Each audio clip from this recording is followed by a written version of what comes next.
হজের শেষ দিনে আজ মিনায় শয়তানকে কঙ্কর নিক্ষেপ শেষে মক্কায় ফিরছেন হাজিরা। হজের নিয়ম অনুযায়ী সূর্যাস্তের আগেই মিনা ত্যাগ করতে হয় হাজিদের। বিভিন্ন অনিয়মের কারণে এবছর বাংলাদেশ সহ বিভিন্ন দেশের 436টি হজ এজেন্সিকে কালো তালিকাভুক্ত এবং অনুমতি ছাড়া হজ পালন করায় 462 জনকে গ্রেফতার করেছে সৌদি আরবের আইন শৃঙ্খলা রক্ষাকারী বাহিনী। মক্কা থেকে MY আলাউদ্দিনের রিপোর্ট। হজের শেষ দিন মিনায় শয়তানকে পাথর নিক্ষেপ করে মক্কায় ফিরছেন হাজিরা। একই সাথে শেষ হচ্ছে হজের সর্বশেষ আনুষ্ঠানিকতা।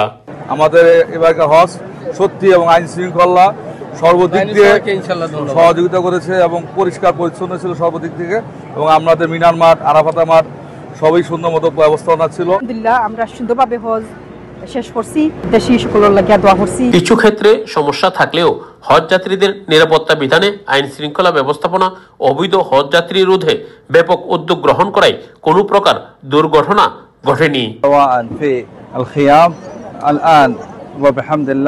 শুধু ইবাদত নয়, আনন্দ উৎসবের মাধ্যমে আমরা হজ সম্পন্ন করেছি। আমাদেরকে সহযোগিতা করার জন্য বাংলাদেশ সরকার এজেন্সি মালিকদের প্রতি কৃতজ্ঞতা প্রকাশ করছি।